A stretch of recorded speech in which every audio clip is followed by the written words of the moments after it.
წყნეთში აფხაზეთიდან დროებით დევნილი ახალგაზრდებისთვის ახლად რეაბილიტირებულ ქორეოგრაფიული დარბაზი გაიხსნა პროექტი აფხაზეთის ავტონომიური რესპუბლიკის მთავრობისა და კერძო სექტორის ერთობლივი თანამშრომლობის ფარგლებში განხორციელდა.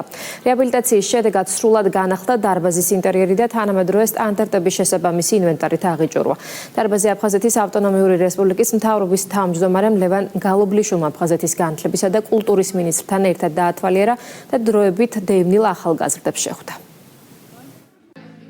წყნეთში ჩვენს დროებით დევნილ ახალგაზრდებს ეძლევათ საშუალება ისარგებლონ კეთილმოწყობილი თანამედროვე სივრცით, სადაც ისინი შეძლებენ დაუფლებას ქართული ნაციონალური ქორეოგრაფიის.